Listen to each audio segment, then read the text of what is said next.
निसर्ग फाउंडेशनचे कार्य अभिमानास्पद। जिल्हाधिकारी अशोक काकडे। खानापूर तालुक्यातील ग्रामीण भागात सातत्याने सक्रिय असलेल्या निसर्ग फाउंडेशनचे सामाजिक कार्य अभिमानास्पद आहे। फाउंडेशनने हजारो उपक्रम करत सामाजिक बांधिलकी जोपासली आहे। आरोग्य क्षेत्रात उल्लेखनीय काम केले आहे। नागरिकांना अत्यावश्यक सेवा म्हणून रुग्णवाहिका सुरू केली आहे।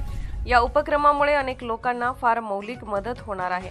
रुग्णवाहिका उपक्रमातून नागरिकांना तत्पर सेवा घडेल असे प्रतिपादन जिल्हाधिकारी अशोक काकडे यांनी केले। सांगली येथील पद्मभूषण डॉक्टर वसंतदादा पाटील शासकीय रुग्णालय येथे आयोजित कार्यक्रमात जिल्हाधिकारी अशोक काकडे यांची जिल्हा शल्यचिकित्सक व निसर्ग फाउंडेशनचे कार्यवाह डॉक्टर विक्रमसिंह कदम व संस्थेच्या शिष्टमंडळाने भेट घेतली। यावेळी जिल्हाधिकारी अशोक काकडे यांना निसर्ग फाउंडेशनच्या सामाजिक कार्याची सविस्तर माहिती दिली। यावेळी जिल्हाधिकारी अशोक काकडे यांनी निसर्ग फाउंडेशनच्या कामाचा आढावा घेतला।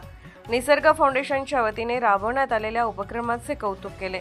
केलेले काम आदर्शवत आहे। संस्थेचे कार्यवाह जिल्हा शल्यचिकित्सक डॉक्टर विक्रमसिंह कदम व त्यांची सर्व टीम जबाबदारीने व प्रामाणिकपणे लोकांची सेवा करण्याचा प्रयत्न करत आहे। निसर्ग फाउंडेशनने असेच नाविन्यपूर्ण उपक्रमामध्ये सातत्य ठेवावे। प्रशासकीय स्तरावर संस्थेला मदत करणार असल्याचे जिल्हाधिकारी अशोक काकडे यांनी सांगितले। यावेळी निसर्ग फाउंडेशनच्या वतीने जिल्हाधिकारी अशोक काकडे यांचा सत्कार करण्यात आला। यावेळी डॉक्टर विक्रमसिंह कदम, सल्लागार सुनील पाटील, प्राध्यापक संजय ठिगळे, सहकार्यवाह फिरोज शेख, अध्यक्ष नितीन चंदनशिवे, उपाध्यक्ष डॉक्टर वैशाली हजारे, सचिव नानासाहेब मंडिक, सल्लागार डॉक्टर शिवाजी गुजर, सरचिटणीस निवास कदम, मार्गदर्शक विजय सगरे, प्रकल्प संचालक प्रमोद भोसले, कार्याध्यक्ष नवनाथ सगरे, अभि गाय गवडे, खजिनदार भगवान जाधव, जीवन धेंडे, प्रतीक्षा जाधव यांच्यासह पदाधिकारी उपस्थित होते।